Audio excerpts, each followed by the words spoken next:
take it all in, one by one. Poet beats.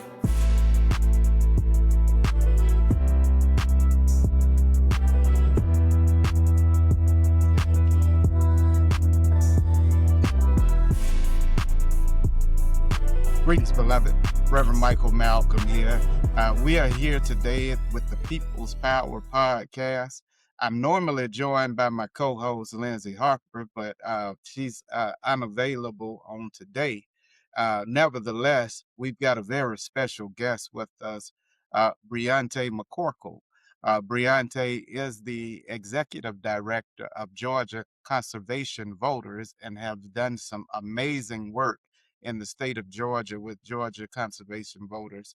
I want to get into that, but before I get into that, I will first say a warm greeting to you, Ms. Brionte, and ask you just to say hello to the people. Hello, hello. Good to see you all. Thank you all so much for having me on the podcast today. Good to be with you. Good to be with you. Now, Brionte, we were just talking earlier, and I complimented you on the work that you've done with Georgia Conservation Voters. But um, for the people who hadn't never heard of Georgia Conservation Voters, could you explain to them what Georgia Conservation Voters is? Yes, absolutely. So I am just really blessed and happy that I get to do the work that I get to do every day at GCV. So Georgia Conservation Voters is actually a couple of organizations. We're GCV, we're also GCV Education Fund and GCV Action Fund. So we, through our education fund, we do all of our organizing and our mobilizing, our basic civic engagement work around environmental issues. We believe all Georgians should have clean air, clean water, healthy foods, and live in a world free from environmental harm. And so we work really hard to inform and empower people through the Education Fund. And we want to make sure that they can advocate for themselves, for their communities, for the climate, and for environmental justice. GCV is a little bit more political. We do some lobbying out of that organization. We also do endorsements for candidates. And the Action Fund is our political action committee, where we actually work directly to help people that we believe are going to do the right thing for people on the planet actually win their races or keep their seats if they're already elected. And so because of that, I get to be full cycle all year round in holding people accountable to doing the right thing for people and the planet. That's amazing. That's amazing work that you all are doing. Brionte, we've had interaction around the Public Service Commission, and I know that we've been fighting not only against these hyperscale data centers that are assaulting our communities right now, but also the ill effects that come with them. One being these increased rate hikes, where we are already concerned about affordability. We're already concerned about these monthly bills being sky high for us. But yet and still there's this threat of even more hikes.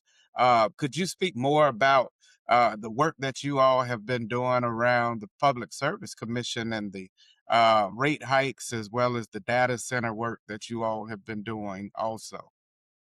Yes, absolutely. So we've been working at the Georgia Public Service Commission since I started at the organization in 2019. I was a one-woman show back then, and I was like, what good trouble can I get into? I'm here in Atlanta, so good trouble is always that mantra. And I had for years in the environment and climate space been, trying to figure out what are the things that we need to be doing to actually address climate change and also address environmental justice. And one of the biggest areas is energy. We have such a huge opportunity in Georgia to expand clean energy options in the state. So battery, solar, energy efficiency, demand response, there's all sorts of things that we could be doing. And also in transitioning to clean energy, we can also take care of some of the historic pollution that has existed in Black communities all throughout Georgia. And it's not just Black communities, they're low income communities in general, which includes more than just Black folks. But that is where we see all of our power plants, coal plants in particular, where they're burning that coal for energy. The air pollution is bad, the water pollution is bad. All of that is something that, if we're transitioning to clean energy, we get to address. And so and trying to figure out, okay, why haven't we done more here? The technology is there, it's affordable, like what's holding us back? And it became really clear it was the Georgia Public Service Commission. So the Georgia Public Service Commission is a 5-member body, and they regulate Georgia Power, which is the state's largest energy utility. And so there are other utilities in the state of Georgia, but they mostly buy their power from Georgia Power. Georgia Power has some direct customers. So if you live in the city of Atlanta, for example, you're a Georgia Power customer. The Public Service Commission basically decides what energy sources the power company gets to pursue to meet energy demand, and also how much people pay for it. So two really big important things: what energy sources are we using, and also how much does it cost and who pays for it. And so, in looking at the commission and trying to understand the decisions they had been making, which seemed to be in the opposite direction of where I wanted us to go. I mean, we kept, expanding fossil fuels, more coal, more gas, more things to burn that, worsen air quality, worsen water quality, and also ultimately make climate change worse. Also in that process, they were relentlessly raising bills on people. Like every single opportunity they got to raise bills, they were raising bills. Like the power company could be like, oh, it's a cold day today, like we need money. And the PSC would be like, yes, you got it. And so every single time the power company asked for money, the commission said yes. And what that meant is that it was coming out of our power bills. And I am a Georgia Power customer, as many people in the state are. And so, I just kept seeing my bills go up and up and up. And I'm, blessed enough to be in an economic condition where the bill, I notice it, but it's not hurting. But I do organize and have family and friends that are in a different position financially, and every extra dollar that they're being asked to squeeze out for food, for healthcare, and now power and housing, it's really making them just feel like, just stretched thin, right? Just like a rag, you wring it, and just every little drop they can get out of us, they're trying to get out of it. So I really have been on the commission for a long time, and the latest thing that they've done is they're looking at these data centers that are coming, because we're increasingly doing things online. We're cloud computing, we're storing files, in the cloud. Like, AI needs a lot of computing power, but there's all sorts of reasons why data centers exist beyond just AI. But AI is obviously the big major driver in the growth of demand for data centers. And so, because of that, they are building these basically buildings with computers in it, right? And those buildings require a lot of electricity. They require a lot of water to keep them cool, because any device, your cell phone, anything, it overheats when you use it too much. Just got to cool it down.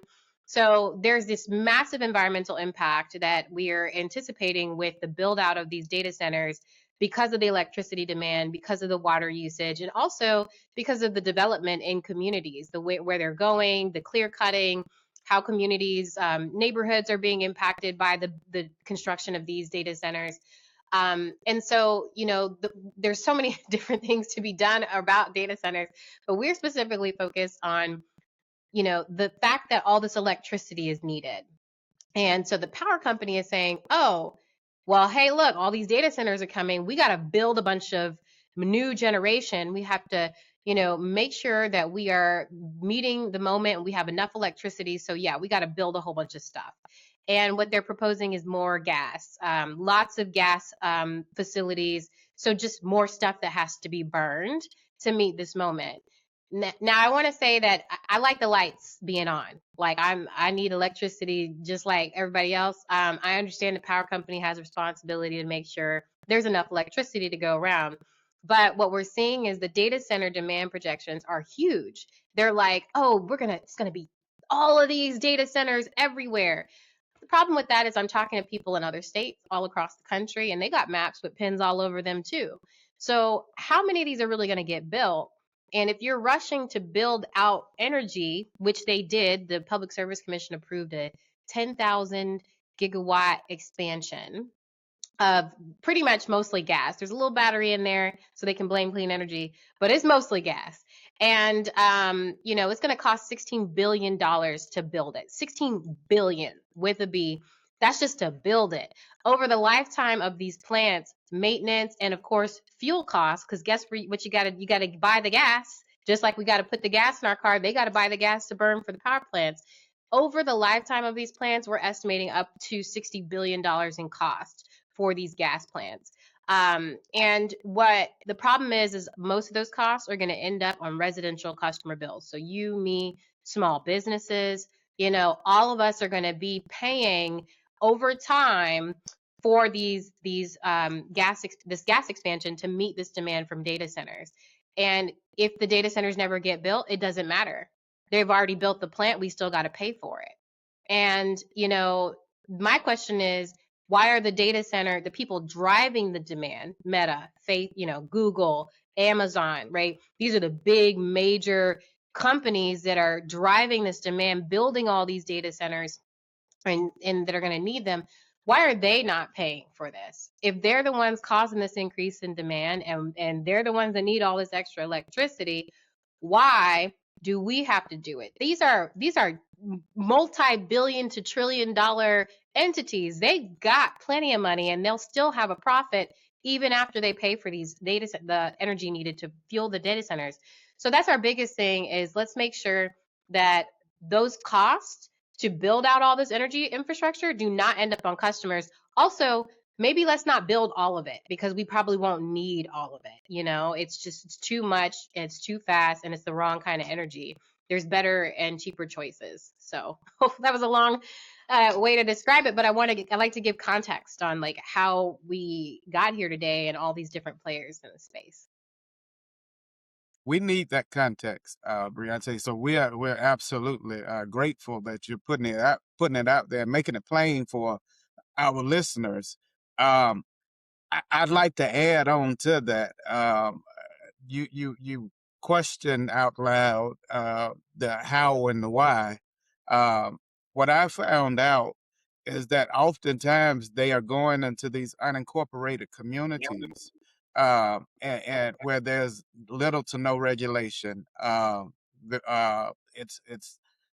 They're quickly approved, and they can use those old standards of generation, which only burden our communities even more. And I'm seeing it more and more. And when I'm seeing it, I'm seeing the impacts of not only these things being built and operating, but the economic impacts of it as well. And again, we're talking about people who are already struggling to afford life, having more and more burden put on them.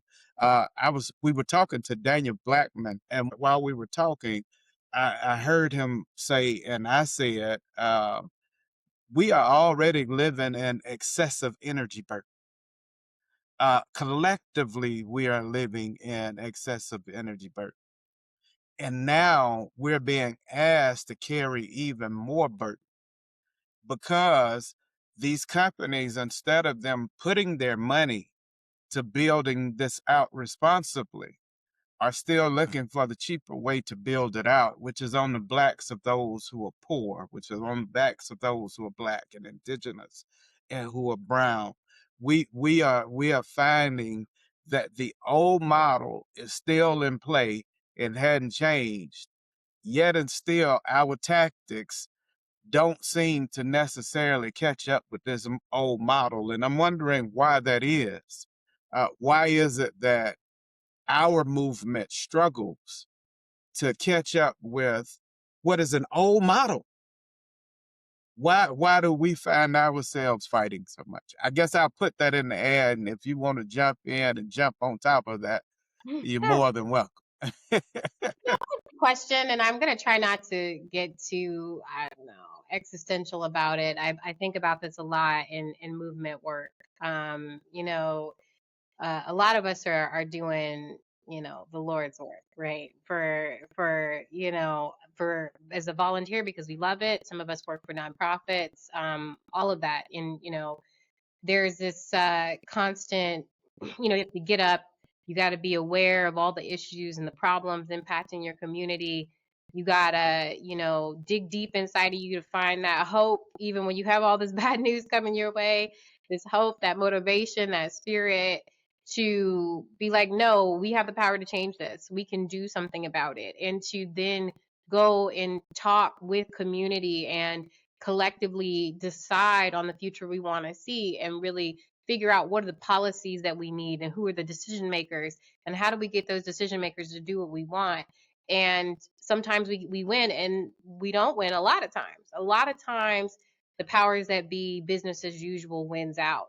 And then you have to get up the next day and repeat it and do it all over again. It's easy when there's a win. We had a big win with Public Service Commission elections last year. Lots of people came out, they turned out, they said, hey, look, we're tired of these bill increases. We know these data centers are coming. We don't want to pay for these data centers. So they showed up and showed out at the polls, and were able to, for the first time ever, get new advocates on the commission that hadn't been appointed by the governor, right? These are people, candidates that put their name in for the hat, that people came out and voted for because they believed those candidates were going to do the right thing. We elected last year the first Black woman in the state of Georgia to ever serve on the Georgia Public Service Commission. She's only the second Black person ever in the over 100-year history of this commission to serve on this body. And we also have Peter Hubbard elected. He's back up this year, but what the point is we had a big victory. We were like, yes, that's exciting. Let's celebrate that. But then the work isn't done. There's another election this November. They've got different opportunities the commission has in front of them to raise bills again. There's a fuel cost hearing, which again, gas prices, they got to pay for the gas. There's that. And then there's also storm costs, right? So because climate change is getting worse, the power company has to spend more money turning the lights on, keeping the lights on and responding after the storms. So, they're making the problem worse by burning a bunch of stuff. And then they're like, oh, well, it's costing us more money to come back out and keep these lights on after these storms, which keep getting worse. So that's another thing coming up this year. And I say all that to say, there's always something on the horizon that we got to organize around. We got to get organized around these fuel costs. We got to get organized around these storm costs. And it does feel reactive. It does, it feels like we're always chasing a battle, and we need to take a step back, I think, as communities, and decide, what do we want our future to look like? And I don't think we've done enough of that, right? We spend a lot of time talking about all the things we don't like and reacting to stuff that comes up, like a data center. And we're like, oh, wait, now I'm upset about this data center, and now we got to fight. The problem is the data center usually is allowed to get built because of the zoning in that community, right? That community's zoning plan said that they can build a warehouse here. And so people wait until the data center is about to come, and then they're like, oh no, well, I don't want this to be a warehouse. Okay, well, there were years of zoning meetings and hearings and things like that ahead of time that we could have gone to proactively decide what we wanted our community to look like. But once the data center is like, I'm going to get built, it's almost too late at that point to stop it, right? The company's got the land, the zoning is allowed. They're usually allowed to build it from that point. So, it's hard because people tend to, it's when something is like in their face and hurting that people pay attention. And, it's hard to motivate yourself to go out to a zoning meeting when there's nothing going on. Like, let me be clear. You want to talk about R1 residential zoning today, like at 7 p.m. after a long day of work? No, you don't. You want to go home. You want to watch your shows or whatever, be with your kids, your family. So I do think that is one of the biggest challenges we have in, American democracy and organizing is, how do you get people proactively to get ahead of these problems instead of just being reactive and responsive? But first, we need to be clear about what we want to see, and then we can start making a plan around what we want to see instead of just reacting to stuff because it's popping up. With data centers, I tend to get a lot of heat because people say, well, we don't want data centers at all. All right, well, I personally don't think the data centers are a stoppable thing. I do think that technology is at a point where, again, we're doing so much online and so much remotely, and it's not just us. Like, we can choose today to stop using Chat GPT, but it's baked into everything now. I'm just trying to go to Google and get an answer, and it's a AI response. That's just the surface level, but AI is being used in all kinds of stuff we'll never see, and we don't have any control over as individuals. So I would definitely say, part of me is like, okay, what would we want a data center to look like? What do we want to get out of the data center if it comes to our community? What are the benefits we can negotiate, before we hand over this permit for them to get built, right? I think that type of proactive visioning is incredibly important. If there's no data center coming to your community now, just think that there will be. What do you need to do ahead of time? Get with your people, get with your community members, go to your neighborhood meetings, go to those zoning hearings, start asking questions. That's the unsexy part of democracy. We focus a lot on the voting, but it's that being in community, going to those council meetings, those county commission meetings. That's where you have the opportunity to put the framework in place that everybody has to follow that comes in after. So that was a hopefully good answer. Yeah, I mean, no, that's I think you're absolutely on to a couple of things there that you've said. One is there has to be this responsible build out of AI and data centers, but also there has to be a responsible use of something you alluded to, or you said even when you put in a Google search, you get the AI summary. Well, we've got our minus AI campaign where we're showing people that if you just put minus AI after your search, it won't engage AI. That helps to deter the demand. This is a forced demand, as you have alluded to. It's everywhere. It's baked in. It's not something that we asked for. It's not even something that we necessarily needed. It's always been in place, and we've always used it. As long as you've had email that's stored on a cloud, you've been using AI and data centers. As long as you've used anything that's had automation with it, you've been using AI and data centers. So it's not a thing that it's not been around. It's this irresponsible build out, as you talked about earlier, that's caused this bubble. And what scares me about this bubble is that bubbles burst, and when they burst, people get hurt. And right now, with the existential threat of our water resources being drained, there's a potential of us being water bankrupt. With the threat of the increases in our utility rates, there's a strong potential that most of your income will start going toward your utilities. And you won't have enough to live on because the wages aren't going up. It's just prices are going up. So when I look at it, for me, it's not a thing of where I'm questioning whether or not it exists or needs to exist. It already exists. I'm questioning the build out, the irresponsible build out, as well as the irresponsible use of AI. We hadn't even alluded to the fact that they use AI for surveillance and the mistakes that are made because of that, even with drone strikes. We've seen it. We just heard about a group of young girls over in Iran that got killed by drone strike. It was a tragic mistake that happened. But these are the mistakes that do happen when we put our destiny and our lives in the hands of these machines. So, looking at it responsibly, even looking at cryptocurrency and the mining of cryptocurrency and how much data that actually uses and energy that uses, as well as our natural resources.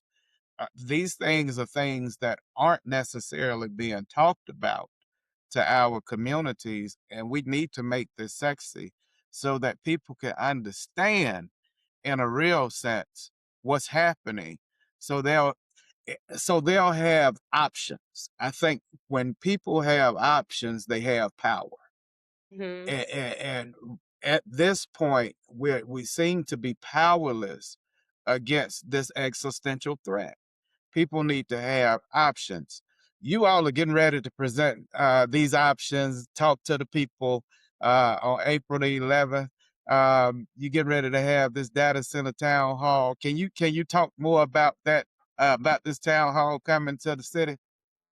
Yeah, absolutely. So this is, everything you said, yes, right? AI is here, it's coming. There's ways for us to try to minimize our use, but it's being baked into everything, and it is dangerous. I do think that for all the good things it's done, it also has obviously a lot of potential to do bad things. And so then it's also, yeah, there's data centers popping up in people's neighborhoods, right? The bills are going up. There's a water issue, the concern.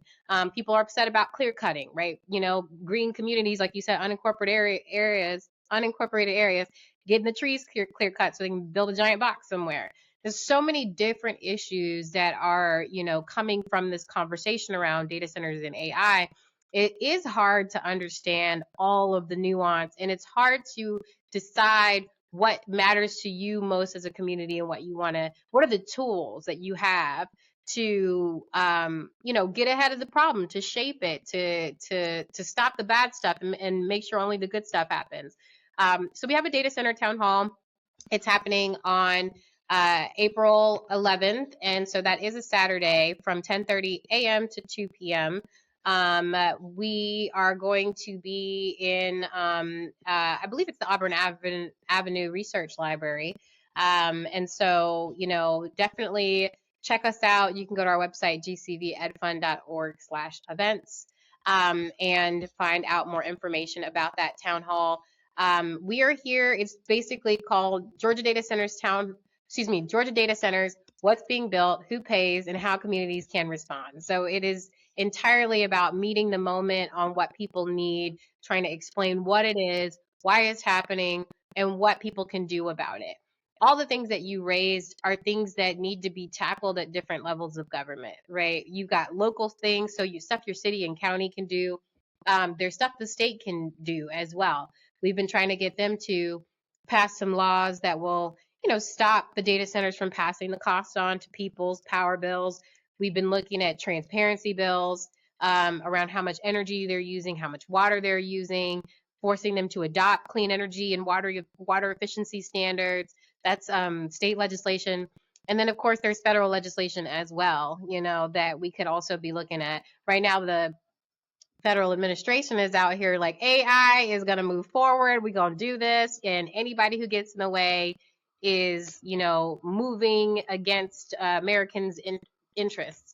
But who are Americans? It's us. And we are concerned about this technology. And we're not saying no to it all, but we are saying we want it to be developed responsibly with us, by us, with us. Otherwise, it's not for us, as we know. So the data center is a place to come together. And we got a lot of powerful stories from people from other parts of the country, from people in Georgia who have been really throwing down deeply on the data centers. And so you'll be able to hear about what, everybody's doing, what local people are doing. And again, these aren't folks who work for a nonprofit. These are people who just saw a data center project come up and they got organized in their communities. So it's really powerful. I hope everybody can join us April 11th, 10:30. We're going to be downtown at the Auburn Avenue Research Library, but check us out. Our events are on our website, gcvedfund.org.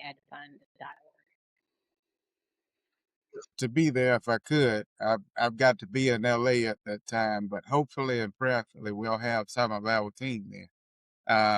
We'll chop it up. We'll put it out on the socials, little pieces, and so we can get that information. That's the whole thing, is getting the information out, and all the different ways that people want it, and so they can use that to empower themselves. Mm-hmm. Awesome, awesome. And let me tell the listeners that you aren't talking to somebody, or I'm not talking to somebody, and you aren't hearing from somebody who doesn't know how to win. Brionté has been winning ever since 2020 and beyond, or actually 2014 and beyond. She's been winning. the first win came from when you were leading the Sierra Club, or Georgia Sierra Club, and you got Marta to expand. Can you tell us a little bit about that, and then talk about the Voting Rights Act lawsuit that happened as well? Because we don't bring any mess to you all on this podcast, beloved. We believe that if you tune in, we got to give you something, and we brought some experts and some phenomenal people, and we ain't come short when it come down to Brionté. Brionté, let's talk about the wins a little bit. What you got for us? Absolutely. And I'm smiling on the inside because it's always helpful to remember when you're, like I said, when you're over here trying to figure out the next battle, it's always helpful to remember the last victory. And so in 2014, I, basically had taken my first job at the Sierra Club, and they, told me that I was going to be organizing on transportation. Immediately I was like, how is this an environmental issue? Because I had an idea in my mind of what environment and climate look like. But transportation is the second largest carbon emitting sector in the United States. Excuse me, that's not true. It's the number one. It's the top one. It used to be second at the time, but it's now number one. And that's mostly people sitting in their cars, burning all that gas, all those emissions coming out of tailpipes. So we want to make sure that people have other ways to get around their communities. Biking, walking, and of course, trains and buses are good ways for people to move around that aren't sitting in a car burning all that gas. Now, the thing about that is when we looked at where the opportunities were in Georgia, in Clayton County, it's just south of Atlanta, of the city of Atlanta. So you've got Fulton DeKalb where Atlanta is, and then Clayton down just underneath it. What was interesting about Clayton is they always had the ability to join MARTA, which is our transit system here in Atlanta. MARTA had only been built out in Fulton and DeKalb County. Because those were the two original counties all the way back in the 1970s that said, yes, we want this train. We're going to, pay for it, and we're going to get it built. The other counties that had an option to join were Cobb, Clayton, and Gwinnett. All of them said, no, we don't want the train. I wonder why that is. Now, And I'm a native ATLian. I know the answer, and I'm just asking out loud, I guess.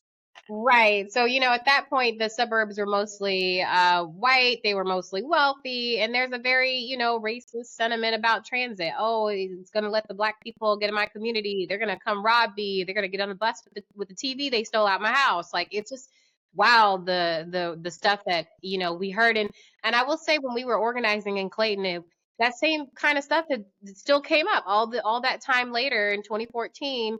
We still had those same arguments about, oh, we don't want to invite the crime and we don't want this element in our communities. And it wasn't just wealthy white people, it was also black folks, right? And so it was a lot of dynamics to navigate. But when you really looked at the numbers, Clayton County had a bus system. It wasn't MARTA. It was called C-Tran. And that bus system ran for a little while, but the county shut it down to save money out of its budget. So people were literally stranded. What was happening is black folks were moving out of Metro Atlanta into Clayton County because it was more affordable. There's also, they were closing down, Section 8 project housing in Atlanta, and they were telling people go other places. Clayton County was one of them. So the demographics of the county had shifted. So it was mostly black, over 70% African American with the demographics of Clayton County. So they got there was a bus, and then all of a sudden there was no bus. So they were literally stranded. They couldn't get to work. They couldn't get to school. They couldn't go grocery shopping. They had to go walk to the nearest convenience store, and, they're paying convenience store prices for little things. You know what I'm saying? And it's all processed. It's unhealthy. I was hearing about men and women that were getting locked up because they could not go to the probation office, which was way down at the bottom of the county in Lovejoy.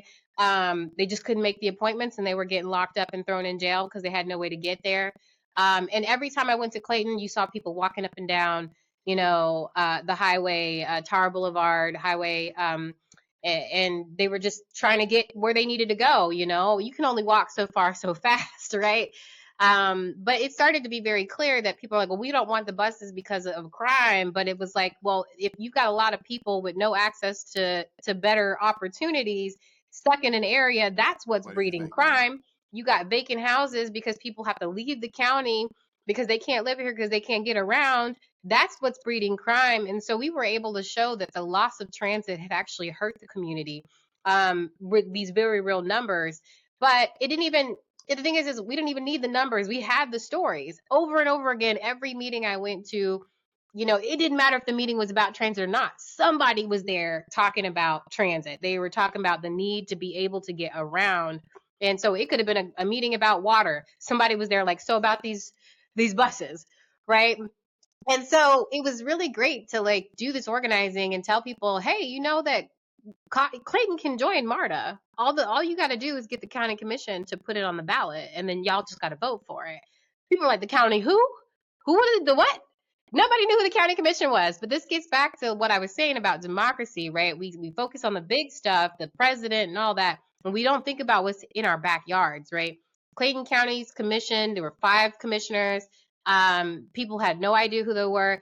So when I first started organizing, there was like 1 or 2 people in those county commission meetings. By the end of the campaign, which is like a year-long campaign, we had packed that building out.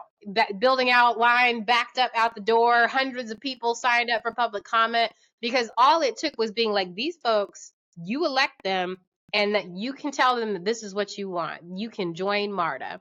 And they did it. As soon as they knew, the word spread, and we just kept getting more and more people out there. And eventually the county commission heard, responded, and said, you know what, we're going to let this referendum happen. So they had to vote to put it on the ballot. And then that November, the people had to vote to say yes. And we did. We passed it. I think it was a 77% yes. We want these buses. And so that was, to me, I remember being in the room when it passed and just like the way everybody erupted with like joy. I was in tears. They got pictures of me in the news with tears all down my face. I look crazy. But I was just so ecstatic. I was so overjoyed because I had seen what it looked like for people to come together and say, we want something to happen good for our community. And with a little support, we're able to make something transformational happen. And even now, every now and then I get a little text message from somebody that's like, I just got on a bus in Clayton County and it just clicked for me that this is what you had worked on. The first person to get on the first bus, we got up at the crack of dawn to get on that first bus. It was like 5 o'clock. And the first person on the bus was somebody headed for a job interview. Wow. And so I just feel like that, to me, every time I get a little down about all the things happening and how hard it is to mobilize and organize, I have to stay centered in those wins. And that's one of the best ones. It was very big change. And the next one, the voting rights lawsuit, I try to be quick on this one, but this has to do with the Public Service Commission. So as I said, there were no Black people on the commission for over 100 years. There was one Black gentleman and he got appointed by the governor but lost when he went up for election. So the commission had basically no representation for Black people on it, and a lot of it had to do with the way the election is designed. It's a statewide election, but commissioners have to live in a district to run. So you have to live in the district to run, but everybody in the state votes for that person. So basically somebody in South Georgia who has very different energy needs than somebody in Atlanta, the city of Atlanta, is voting on the city of Atlanta's representative, and vice versa. Atlanta has very different needs than somebody down in South Georgia, but that we over here voting on who's representing them. And it didn't make sense to me, but then I realized it was designed that way because the District 3 seat, which is mostly Metro Atlanta, Fulton DeKalb County, where most of the Black people are, where most of the Georgia Power customer base is, they had been trying to vote these commissioners out of office left, right, and sideways. Any chance they were voting these people out because they knew that their bills were higher. The people who were voting to get rid of the incumbent Republican commissioners. And they could not do it because they were being diluted by votes in the rest of the state. So everybody else was drowning out these Black folks who were trying to get real representation in their district. So that's a violation of the Voting Rights Act. It's Section 2 of the Voting Rights Act. It's called vote dilution. And it's usually something that city councils and county commissions do when you see those at-large seats. They're designed to drown out Black minority districts by putting, white majority districts on a governing body. So that's basically what happened there. And so we filed the lawsuit. We said, hey, the way this race is designed, it's illegally diluting Black votes. It's a violation of the Voting Rights Act. It needs to change. The first judge, Judge Grimberg, sided with us on the anniversary of the Voting Rights Act and said, you know what? You're right. This is clearly, diluting Black people. Black people clearly are trying to get rid of their commissioners, the incumbents, and get real representation, and they clearly cannot because of this election structure. It needs to change. We met every precedent in legal, in that type of case. But ultimately, it went to the 11th Circuit Court of Appeals. At that point, all the appointments, the court, I believe the court was stacked. And those folks ended up overturning the ruling and throwing out the original ruling. But I still count it as a victory because, we did win the initial judgment that it was diluting Black votes. And the reason why they threw it out wasn't because they proved that it wasn't racist or anything like that. They threw it out because, it's a statewide race and it's the state of Georgia's right to run elections the way that it wants to run them. That was the Gotcha. legal justification for overturning it. Gotcha. It's the state's right to run the election the way it wants to run it, which is crazy because that's the whole reason why the Voting Rights Act exists, is so that states don't have racist elections. But we are in a political time where the courts are what they are right now, and so but I still count it as a victory because we proved that Black people were being denied representation on the commission. It was a victory in that. It was also a victory. Both cases, it shows that when community and people rise up, that's where the real power lies. The real power is in our influence. It's not in the pocketbooks of one or the other. It's in who we influence, and in both cases, community rose up. I think that if we took away two things out of this particular conversation, three things out of this conversation. One, we could take away that life in itself for us isn't necessarily affordable, and there are other threats that are now looming that attempt to take that away from us. That's one thing that we can take away. The second thing that we can take away is that when we rise up to be actively involved, our public service commissions are elected here in the state of Georgia and Alabama, as well as Mississippi, and other southern states. We have elected officials for our public service commission, and we can be actively involved in voting these folk out, knowing that our bills continue to go up and we've had the same people in office all this time. And it's evident that they hadn't protected us. Mhm. The third thing that I need you all to take away is that Brionté is a bad sister. Y'all need to know it. You need to know it. This is a bad sister. I need you all who are in the state of Georgia to show up on April the 11th, because that is your time to make your voices heard in the town hall. It will be a dialogue, it will be a conversation so that all the voices can be heard. And when all the voices are heard and you're speaking truth in power, the people that are in office will know that you mean business. And when we mean business, we get wins like expanding mortar. When we mean business, we find the first Black woman elected to the statewide commission. When we mean business, we make mountains move and we make the earth shake. So, beloveds, get involved. Know that life is what it is right now, but there's something you can do about it. Sister Brionté, thank you so much. Thank you so much for being with us. I've truly, truly enjoyed our conversation.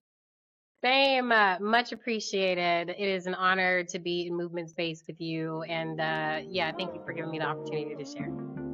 Absolutely. And as always, beloved, I offer to you love, peace, and light.